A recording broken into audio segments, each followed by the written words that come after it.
All right, well, we're back for the discussion of American Ultra, and if you watched our review, you know that we've recommended the movie. We enjoyed it. The movie was less comedy than you might have expected, and I was okay with that. I felt like it made the comedy that was there that much, like, stand out that much more, because a lot of that stuff is really subtle that they were putting in there. Mm-hmm. Like, they weren't beating you over the head with comedic moments and things like that. That's true. I really liked all the supporting people that they brought in that just, like, they really used their cast well. Connie Britton, Walton Goggins, Bill Pullman, Topher Grace was fantastic in the movie. I think, like, they showed him in the trailer, but, like, John Leguizamo was awesome. As soon as I saw the silhouette of that guy laughing, I knew it was Walton Goggins. And I was like, please let him be, like, all over this movie. And he was pretty much, like, there throughout the whole thing. Walton Goggins is amazing. Yes. The dialogue in this movie was fantastic. Just every scene I thought had a little, just this subtle joke to it. Just every single scene, like the scene out in front of the titty bar. It's 8:15. I liked when he was on. I liked when he was on the phone with Topher Grace, and he's like, "Your house isn't, like, on fire or anything right now." He's like, "No, it's pretty much normal." Pretty normal. Like, there were, like, dead bodies and, like, you know, broken glass and stuff everywhere, but, like, no, it's pretty much normal. I'm not sure that there was another person that could have pulled it off like Jesse Eisenberg did.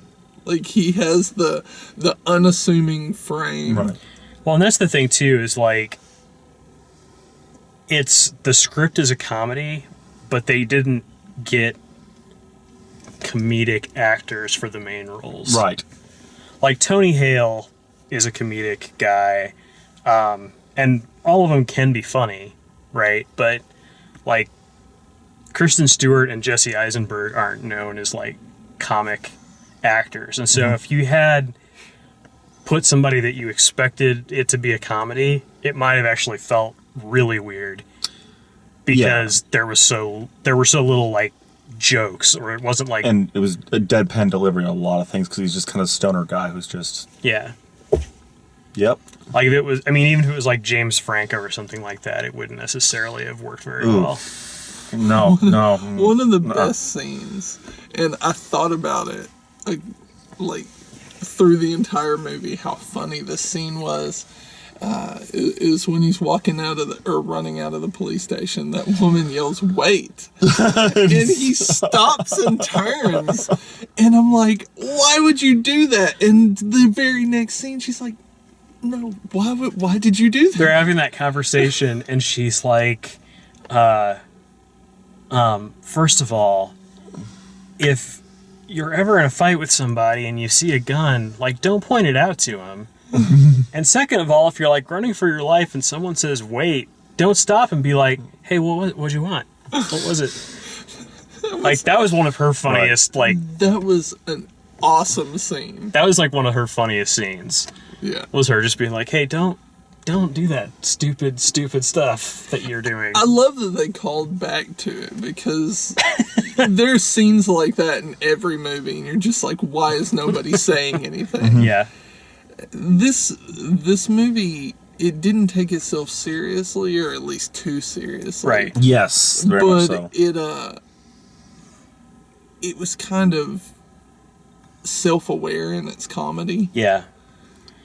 We caught something that seemed like a continuity error, and then I remembered that there was a, like, really quick offhanded line that explained it, that if you weren't paying attention, it would seem like the fireworks were in the trunk of his car the entire time. Okay, so I didn't catch this comment, so what is it?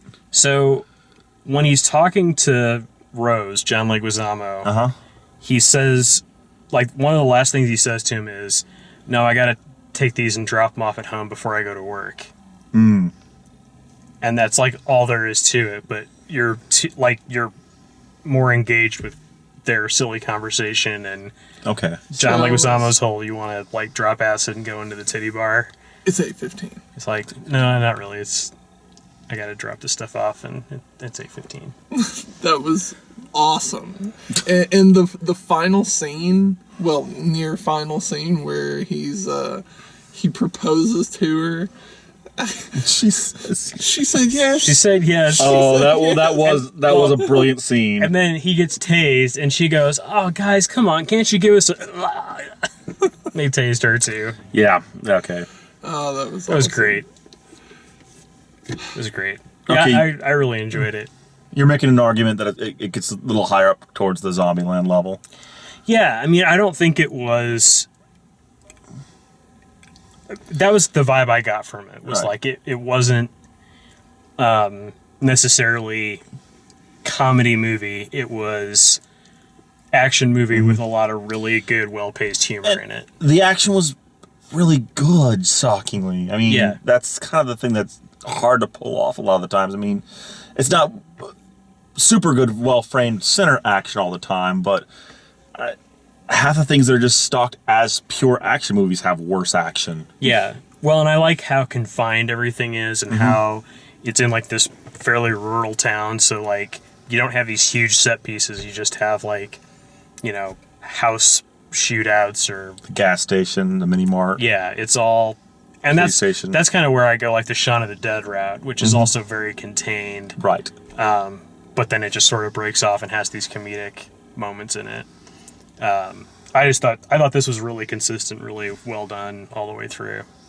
So I liked the opening scene where it kind of gives you a snapshot of everything that's going to happen in the movie. Right. Like, as he's running through everything in his mind to get back to the very start of the Yeah. movie. well, I also liked that when Connie Britton first shows up and she tries to like say the passphrase to like activate him, he's just like, Okay. okay, I need to close up soon. So do you want your soup? And then he makes the soup to eat himself because he's a stoner. Right. Because what else are you going to do? Yeah. Oh, a line that made me laugh really, really hard at the beginning is I stabbed him with a spoon and just ended him. It exploded his lungs. Well, yeah. His shit just ended. His lungs aren't in his throat. I know that. I didn't know that. I know that. They're in his chest. I knew that. I didn't know that. How did I know that? Yeah. Okay, yeah. I loved the banter in this movie was fantastic. Yeah. I think it would like improve even on the second time that you watch it.